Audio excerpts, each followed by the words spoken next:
Hi there, my name is Craig Wilson, and I'm excited to present my defense presentation for my problem of practice on the impact of andragogy on increasing the effectiveness of professional development for teachers. It's a quantitative study. Don't worry if you don't know what andragogy is, you will by the end of this presentation. My agenda is the following. I'm going to go through my problem statement, talk about the literature, what theoretical framework I use, my purpose statement, my methodology, go into my results, which leads into my implications and recommendations, and finally my distribution plan.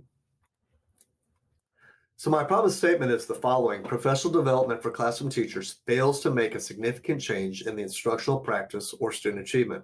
Anecdotally, I felt this. I felt the PD was ineffective, and I felt it mostly because it did not meet the needs and interests of the adult learner. But some of the research I have also says that we spend in large school districts in the US about $18,000 per teacher per year, which equates to about $8 billion annually. And that's about 10% of their contract time, yet only about 30% of the teachers improve on their evaluations, and 80% of the teachers who left the profession said that the PD was ineffective in their content area. So my literature review is the following. Because I want to check on adult learning theory, I did look at that, and I'm specifically going into andragogy, which I'll explain here in a few minutes, and I looked at the effectiveness of professional development. So adult learning theory, what is that saying? That's saying that the needs and interests of the adult are different than those of children. We are different physiologically and neurologically.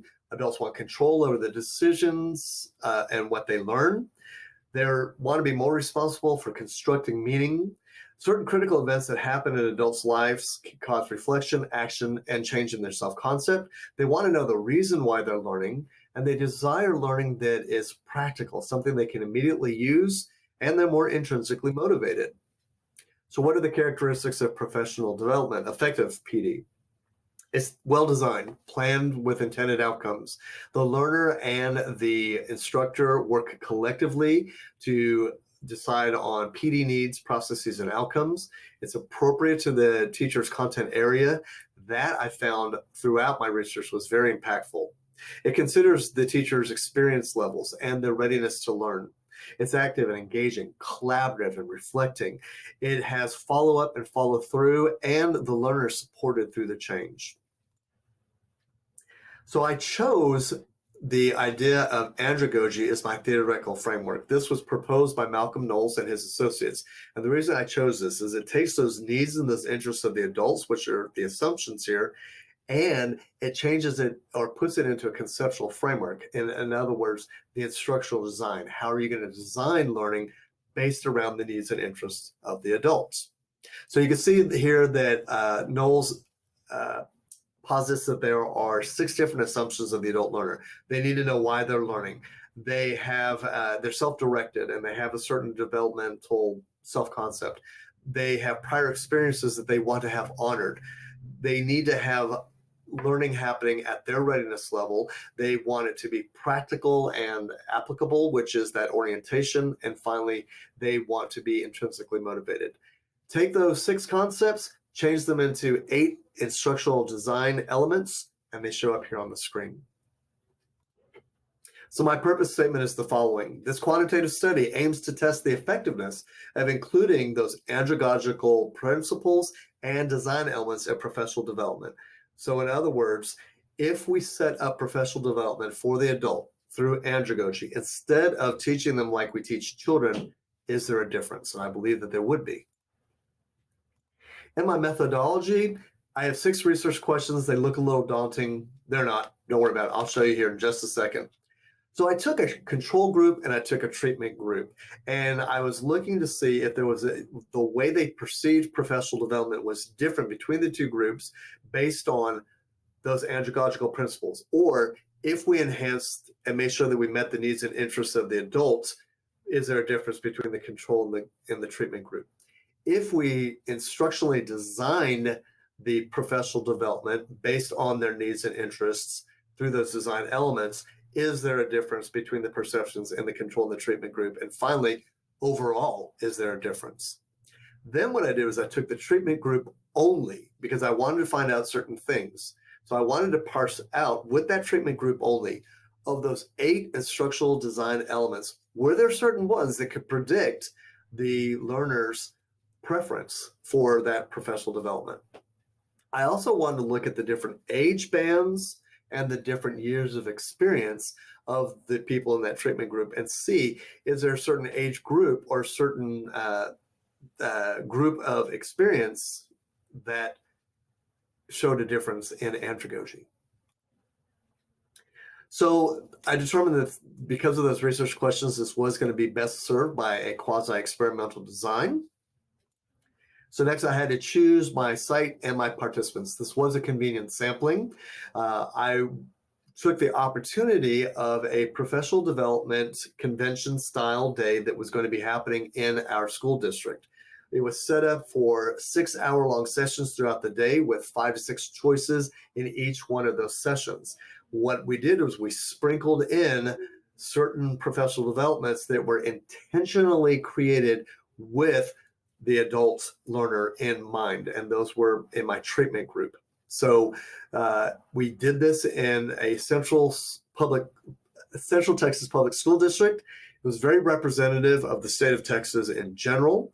We had about 120 teachers in pre-kindergarten through 12th grade, and we represented all content areas. To collect the data, I used a tool called the Andragogy and Practice Inventory. So the API had 66 questions of them. 60 of them were Likert style, from strongly disagree to strongly agree, and they were asking questions based around those needs and interests or the principles and those design elements. Then there were 6 demographic questions in there as well: ethnicity, age, race, gender.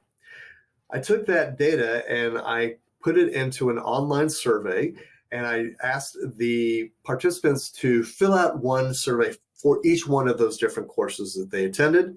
I took that data, I downloaded it into the IBM SPSS software, and I coded it by traditional professional development, which was my control group, and those enhanced with adult learning, which was my treatment group. All right, so how did I analyze that data? Well, those first 3 questions were comparing the treatment group to the control group. And the best way to do that was through an independent samples t-test. That 4th question, when I was trying to figure out, of those 8 design elements, were there certain ones that could predict satisfaction with the PD that was more impactful, that was best served through a multiple linear regression. And those final 2 questions that were looking at different age bands and different experience bands, that was best met through an analysis of variance or an ANOVA. I had certain limitations in my study. This was a quasi-experimental design, so there could be some generalizability problems with it.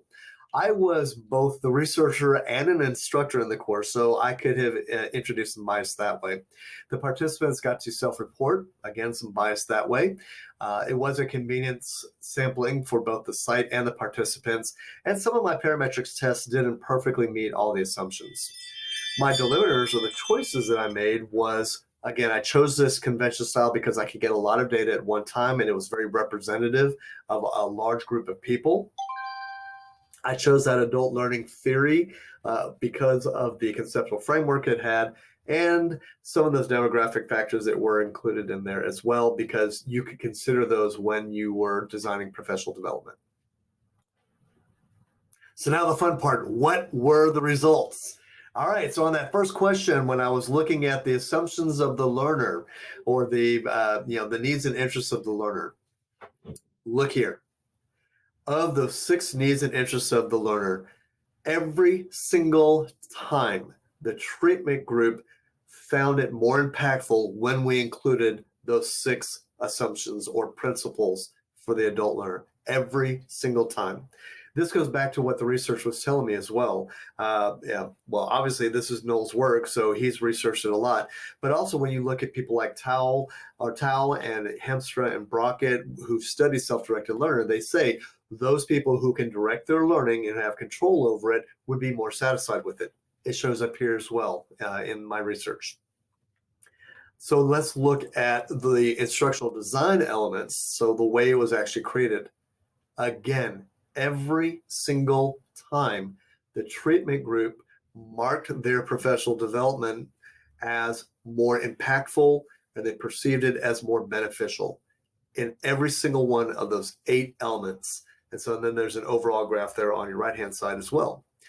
This makes sense when you look at the literature and the characteristics of professional developments. If it's planned well, if it connects to the intended outcomes and it's well evaluated, if it focuses on those content areas, if it's immediately applicable, if it's engaging, collaborative, it's all there. And so it showed up. And what was interesting is when I look at Jack Mesereau, who was one of the adult learning theorists for transformative learning, he says that when adults have that opportunity to critically reflect, they learn best. That shows up in that evaluation column, and look at the difference there between the treatment group and the control group. Very impactful. When you look at the overall here, so again, principles, the design elements, and then there's the total scale altogether. And look at that effect size. The Cohen's d effect size on this was 32. So my hypothesis was proven correctly. When we look at question number 4, so this was again asking, were there certain design elements that could predict the learner's perception of the impact of the professional development? 4 of them came out statistically significant. Evaluating the learning came out the most significant. Again, that goes back to Mesereau and that opportunity for critical reflection. Preparing the learner came out very important as well. Planning the learning and planning the learning activities, not as much, which was surprising. I expected the learning activities, since they were engaging, to be more impactful. They weren't, but again, all 4 of these elements, if nothing else, if you're designing professional development and considering the adult, if you take these 4 considerations into account, you're going to have a better professional development. When we look at question 5 and 6, again, they're similar. I'm looking at different bands and seeing if andragogy has a different impact on the learners. What we find here is that younger learners found through that mean score, remembering 5 is strongly agree, 1 is strongly disagree, the younger the learner, the more they found the andragogical trainings impactful. 4.29 for the mean for less than 30, 3.66 for the older. This is shown again in the research. So Howell said that we're most active in our learning in our mid-years, and we begin to slow down by age 50. Rotermund and Richter, in their separate research, also said that older teachers are less likely to want to collaborate, to do observations, and to do research, and that goes along with andragogy as well. When we look at the years of experience, not surprisingly, because typically as you age, you also get more years of experience in teaching. So we saw the same trend here. Teachers with less experience scored higher on the mean than teachers that had had more years of experience. And we can see the eta squared effect there was a 0.19. So significant, not huge, but significant. So my implications are as follows. Andragogy, we have to do it. It's critical for effective PD for all ages, all experience levels. We know that engaged participants are more likely to become self-directed, reflective. If they're engaged, they're going to implement the learning more. And another implication here too is that instructional designers and presenters need to become familiar and aware and use andragogy and embed it into their practice. So then what would I recommend? Well, key decision makers in professional development for the school district, whether you're creating it in-house or whether you're bringing in professional development from an external source, it needs to include those andragogical principles and design elements, meet the needs and interests of the adult learner. Teachers have to advocate for themselves, to be for self-improvement, and they need to become part of that designing of the professional development based on their needs. We need to train instructional designers and coaches and presenters on andragogy. And finally, we need to be able to tailor that PD based on the audience, their age, their experience, and their content areas. How do I plan on distributing this? Well, I want to start with my senior leadership team at a high level, give them a slide deck, recordings and handouts, infographics, so that they understand why this is important. When it gets to the curriculum directors and instructional coaches, I want to get deeper in that so that they can actually start to use this in their practice. I want to present at the district and state conferences around here, and I also want to publish this in some peer-reviewed academic journals. This is a list of my references. I want to thank my advisors and the EdLoc team all the way through, and especially my peer writing group. Couldn't have done it without you guys. Thank you so much for listening.